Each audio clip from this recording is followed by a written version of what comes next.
Welcome to Survival on the Skinny with Steve and Kenny. That's me. What I want to go over is Flint and Steel. Now, I'm sure you've seen it done hundreds of times. You take a piece of flint, take a piece of char cloth, lay the piece of char cloth up on top of the flint like so. Pick you up a steel, get some sparks happening.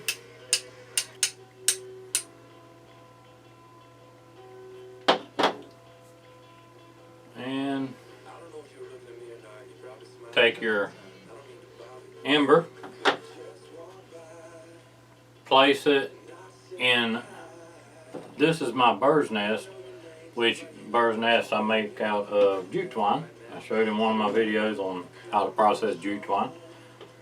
Place this in your bird's nest of your tinder bundle and you blow it to flame. Another way that I wanted to show y'all real quick is what's called a scalp match. By the way, you see how long this thing stays hot? A scalp match, trail match, is a piece of wood that has been dipped in a sulfur paste.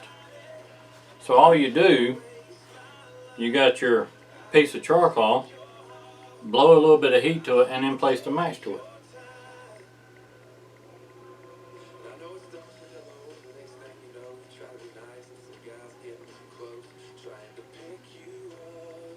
And there's your flame. Okay? So, flint to steel, char cloth, scalp match, which is a tiny piece of wood dipped in some sulfur. The heat takes it to flame. So, let's go on. You've seen that, okay? What I want to really talk about is natural sourced tinder. Instead of using char cloth or something like that, is what you would find naturally. Char cloth is made from 100% cotton material, whether it's a bandana, a t-shirt, piece of blue jeans, 100% cotton, okay, is what you make char cloth. The bandana, of course, is very, very thin. Very thin, you can see through it. T-shirt's a little thicker. Here's a piece. There's a t-shirt, a little thicker. Denim has become my favorite because it's very rigid. So denim is my favorite. But naturally, this right here is what's called a horse hoof fungus. It grows on the side of the tree like so.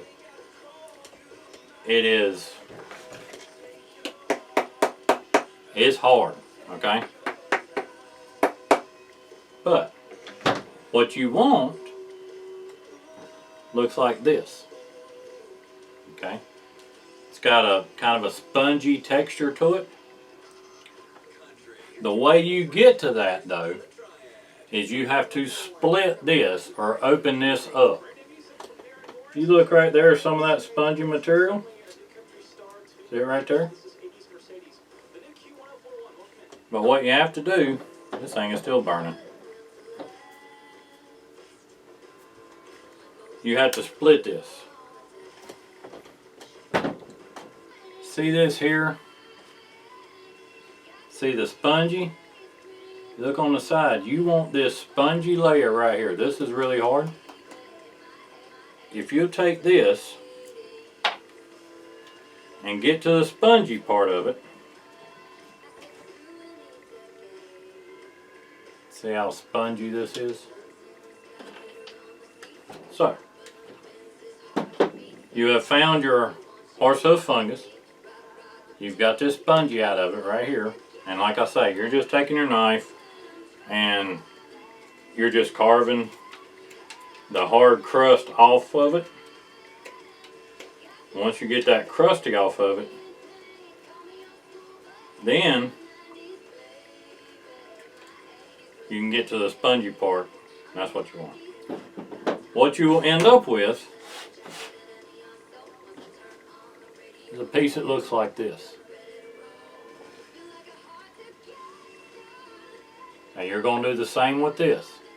You would take this, lay this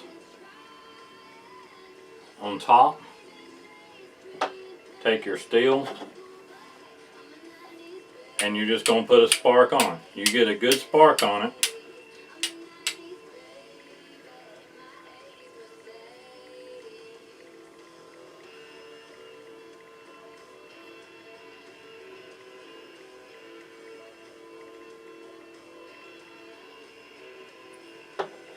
See that?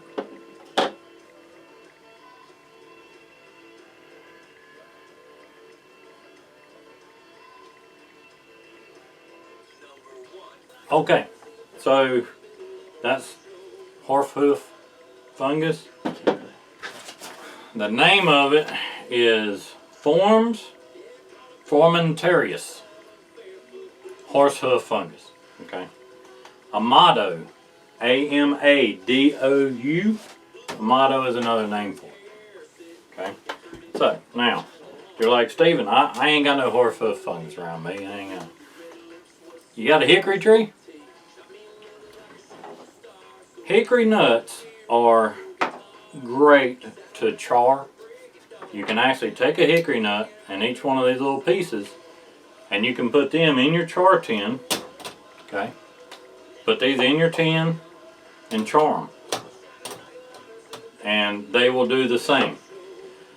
Once they're charred, place them on your flint and do it again. It will take a spark just like the horse hoof does. It will smolder long enough you can get a substantial fire out of it, and you can bust open the hickory nut and food. Okay, so I know a lot of us hunt for hickory nuts, and we want this out of it, right? We want the food. This right here, save your bandana, save your blue jeans, save your t-shirt, char some shells. Works just as good, if not better. Okay. Something else. This right here is, I took a bullet, cut it. Okay, just yank the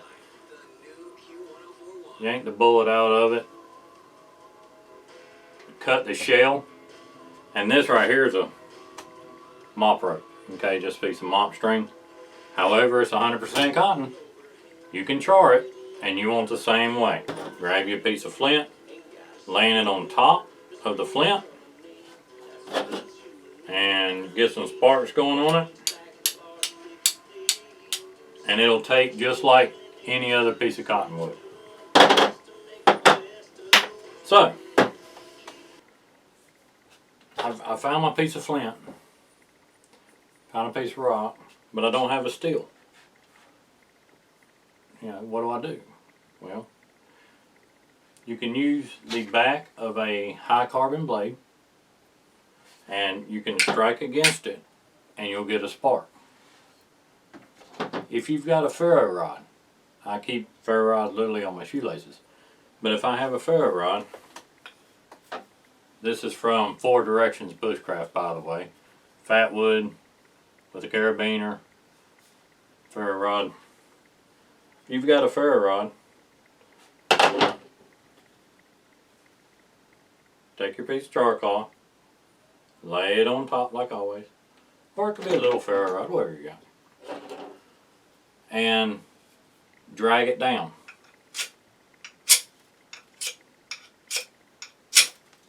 That's all it takes.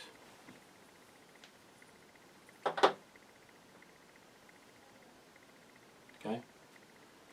And when I say a little ferro rod, which is maybe more like what you are apt to have, and if all you have is the ferro rod, you don't have a striker, Same way. Lay it on top. And there you go.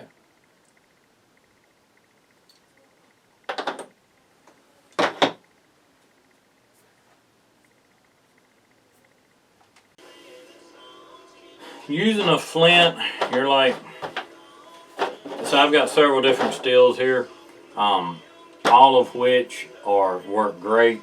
The key is using a high carbon steel and a sharp piece of flint. You want a very sharp edge of the flint. So you're making sparks. Now, if you're not making a lot of sparks, start rotating the flint to where you get happy, to where it's just almost every time there is you're getting good sparks. Okay? And when you're striking the flint, strike it in just a brushing motion. Okay? You're shaving little pieces of steel is what you're doing. The flint's not sparking, the flint's acting as a shaving. So, get little sparks happening, move it around. There's different kinds of flint. You get them all over the place. Some strike a little different, some strike a little better, some strike a little worse. This is a big old chunk that I've been using for a while. Once your edge gets dull, you need to bust it so you can get a sharp edge again. But once you get a sharp edge, you've got sparks. Flint looks like all kinds of different stuff too. Okay, you can use them. They're not as dependable, if you want to call it. This is just old gray flint and I just love it. Okay, so it's my favorite. Anyhow, that's a good piece right there. See how sharp it is, and it's just blowing sparks. I'm just playing.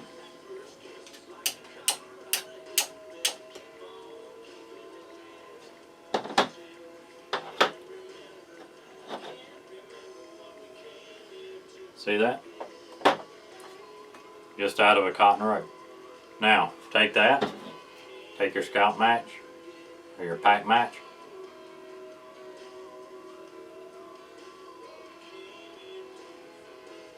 And there you have it.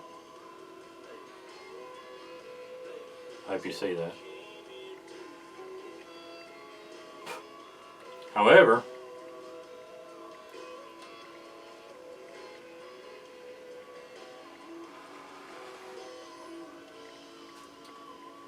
once you've got your scalp match lit and your rope is still burning, slide it back down into the your bullet shell, your casing. Okay. The way that material gets charred anyway, fire has to have three things to live. One is heat. If it don't have heat, it can't live. One is fuel, something to burn, and the other is oxygen. The way you make char material is putting it in a tin that deprives it of the oxygen, so it can't completely burn up, but it's burning off all the gases and impurities and all that is burning off, and you're left with charred material. Okay. Shout out to Beaver Bushcraft for this awesome leather case with a Hudson Bay tin. They sent me a couple of pieces of this, which is the horse hoof fungus. They sent me a few pieces to play with. So shout out to them. Great people over there at Beaver Bushcraft. Okay? Alright y'all. If you got questions, if you've got anything, if you want me to do in depth, you want me to char some of this on film, I will. Anyway, questions, comments, feel free to ask. Have a great day.